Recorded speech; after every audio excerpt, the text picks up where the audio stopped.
Welcome back to the WDS Originals YouTube channel. My name is Jason and this is my latest acquisition. That's an Alpina D3 Coupe and this is an incredibly rare car. Now they only made 96 of these cars and this particular one is a one of one. Now this car fell into my hands simply because of the previous Alpinas we've done.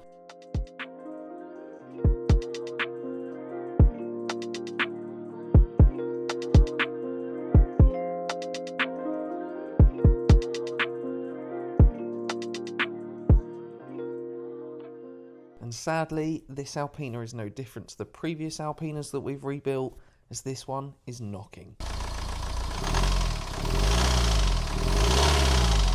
Now I'm sure some of you are going to want to know how I know that that's bottom end knock and not something like the injectors. Well, put simply, I've had live data on this and I've actually done some pre-investigation on this engine, hence why some of the covers and the rad fan and everything is missing. I've already had a little look over this prior to filming this video and I can definitely confirm that that is bottom end knock. Now let's discuss the game plan. First of all, we're going to remove this engine that's currently in the Alpina and then start working out whether we're going to rebuild it or whether we're going to replace it. Now if we rebuild it, it's most likely going to be an entire engine build, and by that point you're going to be doing all the chains and everything else. Now if we replace this engine, it's technically exactly the same as a lot of the other 2-litre BiTurbo engines. Alpina obviously did a few little things in addition, but they're not actually too difficult to replicate. So if we replace it, we can replace the entire tool block and then bolt the ancillaries from this engine onto that tool block. Or alternatively, we could do a few upgrades. Now I do actually have a 123 diesel, which is pretty much a scrapper. Bodywork wise, car is horrific, but the engine in that car recently got rebuilt. So that engine's had timing chains, it's had bottom end bearings, it's also had a few upgrades in the fact of stage 2 hybrid turbos and a few additional bits. So technically, if we bolted that entire thing in here, we'd probably be doing this car an upgrade. So at the moment, I'm not 100% sure which route we're going to go. We're either going to rebuild this engine or we're going to replace it. Now the first thing we need to do is take this entire front end off of this Alpina. So I'm going to chuck you guys on a time lapse and we're going to smash this out.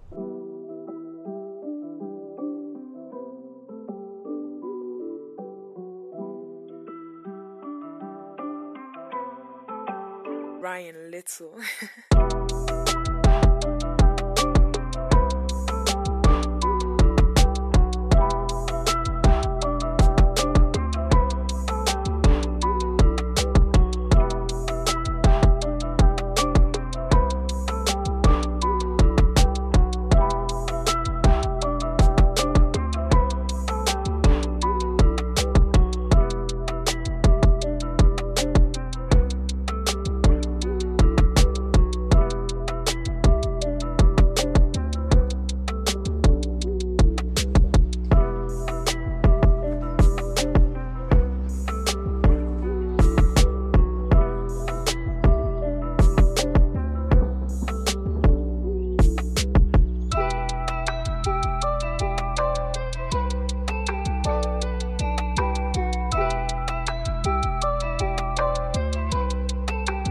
Couldn't resist taking the hammer to it.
So there we have it, one engine and gearbox removed from this Alpina D3 in just over 2 hours.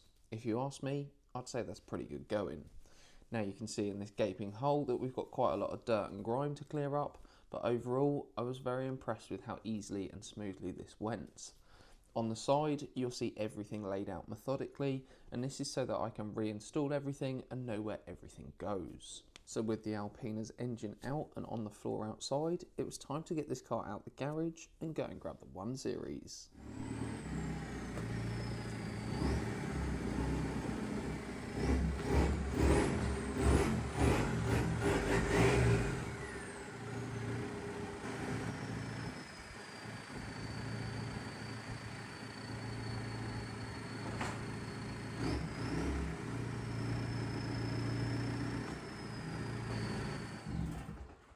Now I'm not set on using this engine in the Alpina 100%, but this car needs to come apart anyway, and seeing as I'm dirty and grubby and it will be an option for the Alpina, we may as well smash this all out. So we're going to do exactly the same and pull this engine out and then sit and evaluate everything accordingly.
So with the engine now removed from this scrapper, we've still got a few little bits to take off like the brakes, but realistically, we're well on our way there. I now want to rebuild the front end of this 1 Series and get it out the garage.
That was some day, I tell you. Alpina's in the garage, 1 Series is outside, and both engines are currently on the floor. Yes, that's right, we took both those 2 engines out as you've just seen, all in the space of about 7 hours. So we smashed through all that work and we've still got plenty to do. We now need to strip down that Alpina engine and work out whether it's savable, and if it's not, we're then going to fit that 123D engine into this Alpina. But either way, we've still got plenty to do, and I want to invite you guys to join me next week where we're going to be going through everything that goes on with this Alpina and working out which engine is going back in this car, and hopefully rebuilding this car for good. Thank you for watching today's video, and I look forward to seeing you then.